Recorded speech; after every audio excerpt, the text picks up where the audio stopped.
no hay voluntad en el Congreso de los Estados Unidos, ni bajo republicanos ni bajo demócratas, para aumentarle un centavo más a los programas federales de Puerto Rico.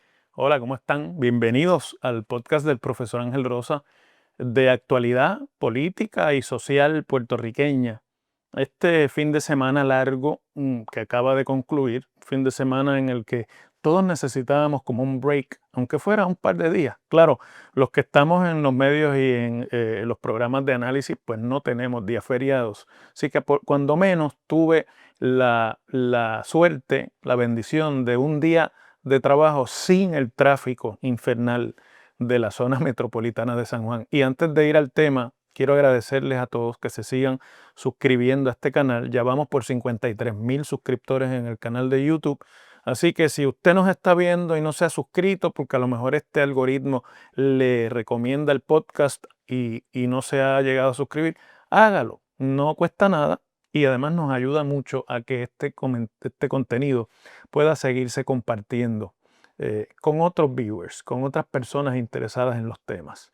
Bueno, el viernes tuvimos, el sábado, este fin de semana, tuvimos una conversación aquí en el podcast que siempre levanta muchos comentarios de nuestros seguidores con el amigo Javier Ortiz, que es republicano, es de los seguidores del movimiento Make America Great Again del presidente, y tienen ellos muy definidas sus formas de ver el tema político de Puerto Rico. Y Javier pues habla sin filtro, y eso pues genera, yo lo sé, mucho comentario entre nuestros seguidores que son estadistas o los que defienden la actual relación de Puerto Rico con los Estados Unidos. Pero es bueno siempre escuchar estas voces que no son igual a las de uno, porque nos da una idea de cómo es que las cosas se ven desde los centros de poder con relación a Puerto Rico. Pero una de las cosas que Javier dijo en ese podcast que compartimos es que no hay, él le llama a eso mantengo, no hay más dinero para Puerto Rico, para los programas federales, y que si Puerto Rico quiere más dinero, tienen que ponerse a pagar impuestos, tienen que ponerse a participar en igualdad de condiciones en términos del dinero que cuestan los programas federales para los estados de la Unión. Y eso pues siempre es controversial porque la base económica de Puerto Rico es muy distinta a la de cualquiera de los estados de la Unión, inclusive hasta del más pobre. Pero a mí me parece que es importante ver cómo esa mentalidad ha ido cambiando en el Congreso y ya hay cada vez menos gente que se esconde para decir eso mismo que Javier dice, pero de una manera un poco más elegante. Y en el domingo salió la noticia de que las esperanzas que había puesto el gobierno de Puerto Rico y el comisionado residente de Puerto Rico en Washington sobre la posibilidad de que a Puerto Rico se le incluyera en el programa de asistencia nutricional que opera en todos los demás estados de la Unión y los territorios también, y no esta versión única y local para Puerto Rico que se llama el PAN, allá se llama SNAP, Supplementary Nutritional Assistant Program. Aquí se llama solamente Nutritional Assistant Program o PAN en español. Porque allá hay unos beneficios mayores. Si se aplicaran a Puerto Rico serían casi $2,000 millones más los que llegarían en cupones, pero tienen unas particularidades que no tiene el programa de aquí. Por ejemplo, un requisito para ciertos beneficiarios de trabajo, de tener que conseguir un empleo, de tener que integrarse a la fuerza trabajadora. Y eso ahora, en el que opera en Puerto Rico, pues no existe. Bueno, el hecho es que el gobierno de Puerto Rico, desde la administración de Pierluisi y cuando Jennifer González estaba en el Congreso como comisionada residente, puso sus huevos en la canasta de que Puerto Rico hiciera una transición lenta hacia ese programa, con la esperanza de que en una década ya tuviéramos los mismos beneficios que tienen los estados y los demás territorios. Ese periodo de transición pues ha sido siempre el problema aquí, porque no solamente un periodo de transición hacia esos nuevos requisitos, sino también de toda la programación y toda la manera de auditar el programa de asistencia nutricional que existe en Puerto Rico, que la primera diferencia es que en Puerto Rico esos fondos, aunque federalmente vienen del Departamento de Agricultura, porque son parte de la ley agrícola, se trata de consumir alimentos y de comprar alimentos para las personas con escasos recursos y de financiar también a los productores de alimentos americanos. En Puerto Rico los administra el Departamento de la Familia porque aquí se administran como un programa social. Y entonces, toda esa dificultad técnica también va de la mano con los requisitos de trabajo y demás que tienen que alinearse con la estructura económica del país, que uno de los problemas que tiene en comparación con los estados de la Unión es un alto desempleo y una más baja tasa de participación laboral de la gente hábil que participa en la economía del empleo.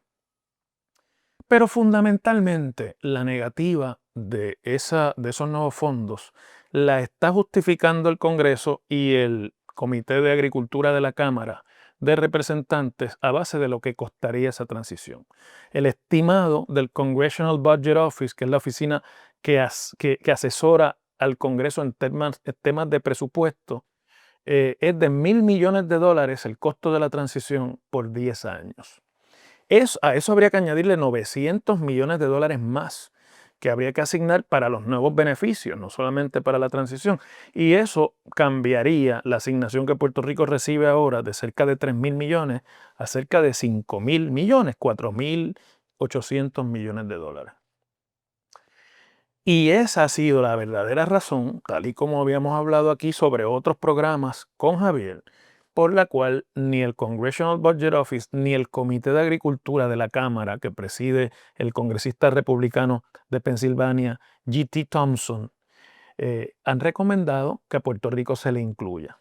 Ustedes recordarán que cuando vino el cambio de gobierno en enero de 2025 y Puerto Rico eligió a un comisionado residente popular y a una gobernadora PNP que había sido la comisionada residente hasta ese momento, pues una de las primeras cosas que pasó fue que ellos se pusieron de acuerdo para entre los dos, Pablo José trabajar con los demócratas, que es el partido con el que él hace caucus allá en Washington, y Jennifer trabajar con los republicanos, que es el partido con el que ella pertenece y con el que hizo caucus en sus 8 años de comisionada residente. Es decir, que la oficina del gobierno en Washington se encargaba de los congresistas republicanos y el comisionado se encargaba de los demócratas. Pero los republicanos son mayoría. Así que se podría decir que no hubo éxito convenciendo a los republicanos de incluir a Puerto Rico en los cupones agrandados. El comisionado residente políticamente lo está trabajando, pues como dice el libro de texto, echando la culpa hacia los republicanos y diciéndole que la gobernadora falló en convencer a los de su partido. Pero la realidad es que habría que ver si con un Congreso demócrata esto se hubiese dado. Porque la verdad es que cuando los demócratas han estado en mayoría anteriormente, no ahora, y han tenido la oportunidad de extenderle a Puerto Rico más beneficios sociales, como pasó, por ejemplo, con el SSI, el Supplementary Social Income, no ocurrió y fue una promesa de campaña de Biden que nunca cumplió, ni tampoco lo cumplió el Congreso. Por lo tanto, los demócratas tienen una historia en cuanto a Puerto Rico de decir una cosa por un lado y de hacer otra cuando llegan al poder. De hecho, la administración Biden suscribió la misma postura de la administración Trump en contra de la extensión de esos beneficios a Puerto Rico. Por eso, aunque políticamente pueda trabajarse así, bueno, hay que dudar que los resultados hubiesen sido otros si hubiesen sido los demócratas la mayoría ahora. Pero el hecho cierto es que el congresista Thompson dice que el problema es el costo de la transición y Jennifer González y Pablo José Hernández se unían en una propuesta para proponer que en vez de a 10 años, la transición de Puerto Rico fuera de 15 años. Me imagino que con la esperanza de que si se alarga y se prolonga el periodo de transición, pues el costo es menor y eso quizás hubiese tenido menos objeción de parte del Congressional Budget Office.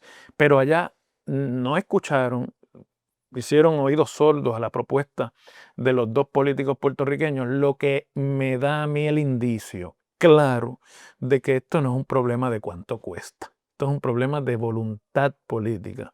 Y no hay la voluntad política en este momento en Washington para asignarle a Puerto Rico más dinero para programas federales. Ni la hubo para el SSI, ni la hay para los cupones, como acabamos de ver ayer, que es el domingo, que murió la propuesta, ni la va a haber tampoco con el programa de salud el año que viene. Ustedes pueden estar seguros que como mucho se va a poder lograr algo alrededor de los 74% que ahora nos dan de manera extraordinaria, pero que el intento va a ser bajarlo a 55%, que es lo que dice la ley anterior, aunque después se haya, para propósitos de continuidad presupuestaria, que no voy a entrar ahora aquí a explicar, agrandado un poquito más. Yo no tengo la menor duda de que el mensaje de republicanos que lo dicen sin ambaje y demócratas que lo dicen más elegantemente, pero lo piensan y lo hacen igual, es que no hay más dinero de mantengo para Puerto Rico. Y que si Puerto Rico quiere más dinero, se tiene que poner a pagar. Porque una cosa es el discurso y la otra cosa es lo que ocurre en la práctica. Y esta negativa a mí me parece que es elocuente en el sentido de que no importa si más gente se iba a beneficiar, si los beneficios eran mejor, si con eso se termina el problema porque muchos dicen que es para combatir el hambre en Puerto Rico, otros niegan que en Puerto Rico exista hambre. Eh, la respuesta es la misma que fue bajo Biden. No, no hay más mantengo para Puerto Rico. Thompson dice que a él, que lo hayan estimado con ese costo, a él lo frustra y no le gusta esa decisión. Eso es mentira. Thompson desde que vino aquí sabía que no iban a incluir a Puerto Rico, que su comité no iba a recomendar incluir a Puerto Rico y se ha puesto de acuerdo para que la recomendación sea el costo a 10 años y no a 15 para poder usar eso de excusa. Y eso no va a cambiar en este Congreso y yo creo que tampoco va a cambiar si el Congreso se vuelve demócrata en noviembre que viene. Y además, fíjense ustedes cómo esto va cerrando el cerco. En el mismo fin de semana que los republicanos deciden no incluir a Puerto Rico en el nuevo programa de cupones de alimentos, los cupones agrandados, que lo que quiere decir es que nos va a llegar lo mismo y con un ajuste quizás de inflación, que la última vez fue de 50 millones de dólares, que básicamente eso es nada, comparado con 1.200.000 beneficiarios que tiene el programa de PAN en Puerto Rico. Pero ese mismo día, ese mismo domingo del fin de semana, un demócrata influyente que hasta noviembre ha jugado un papel importantísimo en el liderato de los demócratas en la Cámara y que cuando los demócratas estuvieron en mayoría y Nancy Pelosi era la presidenta de la Cámara de Representantes, él era el número 2 allí en la Cámara, era después de Nancy Pelosi el más poderoso de los congresistas demócratas cuando estaban en mayoría. Steny Hoyer, demócrata del estado de Maryland, le dice a una entrevista del Washington Post que es imposible en este momento la estadidad para Puerto Rico y que él se retira del Congreso después de haber estado allí 46 años en la Cámara y de haber él empujado los últimos 2 proyectos de estadidad para Puerto Rico, los últimos 2 proyectos sobre estatus que se aprobaron en la Cámara de Representantes tienen su nombre y su apellido y fue él el que utilizó el mollero de su portavocía de los demócratas en la Cámara para lograr los votos demócratas y para lograr aprobarlo, aunque fuera sin consecuencias, porque lo aprobaron la última vez ya habiendo perdido la mayoría y en el periodo de tiempo en lo que cambiaba el Congreso. Pero aún así, él puso su prestigio y logró la aprobación. O sea que una persona como esta, que lleva 15 años siendo el aliado principal de los estadistas y del PNP en la Cámara de Representantes y en el Partido Demócrata para conseguir legislación, que gracias a él Pedro Pierluisi aprobó 2 proyectos de estatus, Jennifer González aprobó, siendo republicana, un proyecto de estatus y que esto se mantuvo en la agenda congresional, diga que la estadidad es imposible porque no hay los 60 votos. Y hace lo que hacen todos, ¿no? Dice, bueno, el problema es que los republicanos en el Senado ven a Puerto Rico como un estado republicano en el futuro, como un estado demócrata, perdónenme, en el futuro, y eso alteraría el balance de poder en el Senado y por lo tanto ellos lo bloquean. Él parcialmente tiene razón. Eso es uno de los argumentos que han utilizado los republicanos para bloquear la estadidad de Puerto Rico y también la de Washington, D.C. Pero lo que es interesante es que lo venga a decir ahora, porque la incapacidad para conseguir los votos en el Senado también existió bajo los demócratas, porque hay que conseguir 60 votos y eso requiere votos de los dos partidos en el Senado de los Estados Unidos. Y Steny Hoyer estuvo ahí 15 años presentando proyectos sin decirle la verdad a la gente. Ahora que ya no tiene ninguna consecuencia para él, porque él se retira en noviembre, no va a la reelección y por lo tanto decir la verdad no tiene peso político. Pues dice, mira, no se pueden conseguir los 60 votos. Esta es la realidad. Y esta es una lección, debe ser una lección para los estadistas, para los que creen en la estadidad de Puerto Rico. Porque ese tipo de congresistas le cogen los donativos de campaña, financian sus campañas con el dinero que le recogen los estadistas de Puerto Rico. Vienen a Puerto Rico y aquí dicen lo que se quiere escuchar por los que le están recogiendo el dinero. Y se van para allá sabiendo la verdad. Presentan legislación que saben que no tiene la oportunidad de aprobarse y mantienen en un engaño constante al pueblo de Puerto Rico que se divide sobre la discusión de estos proyectos y sobre quién ganó o dejó de perder o si hacen un plebiscito o no hacen, cuando la realidad es que no hay voluntad en el Congreso para consultar a los puertorriqueños sobre el estatus mientras haya la oportunidad de que la estadidad gane. Y después que ya no les cuesta y que le han cogido el dinero a los estadistas de aquí para su campaña, entonces los defraudan y le dicen, ¿saben qué? No es posible por esto y lo otro. Y no les importa. Es importante que ustedes vean eso, amigos estadistas que ven este podcast, porque eso lo hacen ellos con la colaboración de políticos de aquí, que también saben la verdad, que también saben cuál es el balance de poderes allá, y que a ustedes los mantienen diciéndoles cosas que en realidad no son verdad. No hay voluntad en el Congreso de los Estados Unidos, ni bajo republicanos ni bajo demócratas, para aumentarle un centavo más a los programas federales de Puerto Rico. Ni hay voluntad en el Congreso de los Estados Unidos para consultar a los puertorriqueños sobre estatus mientras haya la posibilidad de que los puertorriqueños pidan la estadidad. Esa es la verdad. Seguimos mañana.